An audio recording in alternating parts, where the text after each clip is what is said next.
एक और बड़ी खबर, उपचुनाव को लेकर कांग्रेस नेता दीपेंद्र हुड्डा का भी बयान सामने आ गया है। उपचुनाव के लिए कांग्रेस पूरी तरीके से तैयार है। हुड्डा, आदमपुर में कांग्रेस जीतेगी, ये बात दीपेंद्र हुड्डा ने कही है। बदलाव की शुरुआत आदमपुर के साथ होगी और पंचायत चुनाव को लेकर सरकार से मांग की कि पंचायत चुनाव का आज ही नोटिफिकेशन जारी हो, ये भी मांग उन्होंने की है। तो ये बड़ी खबर हम आपको बता रहे हैं। पंचायत चुनाव को लेकर भी दीपेंद्र हुड्डा ने मांग की है कि आज ही पंचायत चुनाव का नोटिफिकेशन भी जारी कर दिया जाए।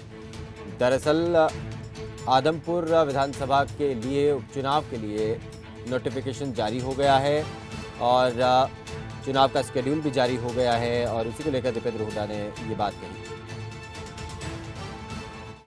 चुनाव का बिगुल बज चुका है और जल्द ही औपचारिक ऐलान भी कर दिया जाएगा। 3 नवंबर को चुनाव होने हैं और 6 तारीख को रिजल्ट सामने आ जाएगा। इसी मुद्दे पे हमारे साथ बात करने के लिए मौजूद है राज्यसभा सांसद दीपेंद्र हुड्डा। सर, आदमपुर में चुनाव की घोषणा एक तरीके से हो गई, 3 नवंबर को वोट डाले जाएंगे। क्या लगता है आपको कि चुनाव के लिए कांग्रेस कितनी तैयार है? कांग्रेस तैयार है, निश्चित रूप से कांग्रेस पार्टी चुनाव जीतेगी। मुख्य मुद्दा रहेगा प्रदेश में ये नकारा सरकार, जो भ्रष्टाचार में लिप्त सरकार जेजेपी और बीजेपी की जो सरकार है, जिसकी कार्यशैली की वजह से आज देश में सबसे ज़्यादा बेरोजगारी का दर हरियाणा का युवा झेल रहा है। हर वर्ग त्रस्त है, किसान से लेकर स्कूली बच्चों तक, नौजवान से लेकर छोटे व्यापारी तक।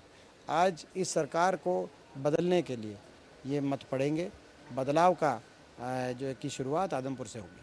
सर, क्या लगता है आपको कि कुलदीप बिश्नोई के पार्टी छोड़ने से क्या पार्टी को कोई नतीजा इस चुनाव में भुगतना पड़ेगा? क्योंकि साफ तौर पर वो ये कह रहे हैं कि बीजेपी की ही जीत होनी है।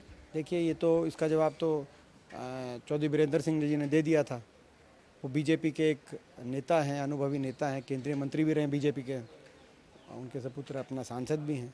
उन्होंने कहा था कि ना तो उनके कुलदीप बिश्नोई के बीजेपी में आने से बीजेपी को कोई लाभ हुआ, ना उनके कांग्रेस में जाने से कांग्रेस को नुकसान हुआ। तो उनका आकलन है, वो एक अनुभवी हैं, कई विषयों पे उनके आकलन से मैं सहमत होता हूँ। सर, जिस तरीके से पंचायत चुनाव लगातार पोस्टपोन्ड होते जा रहा है, माना जा रहा था कि आज अधिसूचना जारी हो सकती है, लेकिन फिर पता चला कि वो भी पोस्टपोन्ड हो गया। तो क्या लगता है आपको कि पंचायत चुनाव इस तरीके से डिले क्यों हो रहा है? क्यों करा रहे हैं इतना पोस्टपोन, इतना क्यों डिले करा रहे हैं? प्रदेश की विकास की प्रक्रिया रोकी हुई है। लोगों के घर बर्बाद हो गए। जो उम्मीदवार, संभावित उम्मीदवार थे, वो अपने खर्चा कर करके वो अपना, तो ये मैं मांग करता हूँ सरकार से, आज ही नोटिफिकेशन करो। आप चुनाव डिक्लेयर करो। मैं सरकार से मांग करना चाहता हूँ। दुर्भाग्य की बात है कि सरकार ऐसी असंवेदनशील सरकार है कि जो है अब ये हर वर्ग को इसमें धरने में बिठा दिया सरकार। स्कूल के बच्चे भी धरने में बैठ गए, नौजवान अग्निपथ पे बैठ के, किसान अपने उसमें। अब ये जो उम्मीदवार हैं, पंचायत वाले उम्मीदवार भी बैठने वाले हैं धरने पे प्रदेश के अंदर।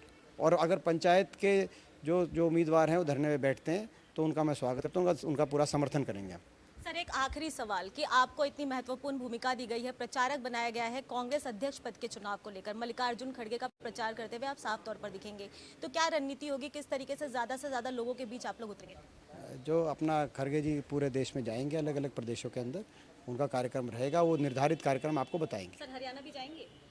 चंडीगढ़ आएंगे। बहुत बहुत धन्यवाद आपका।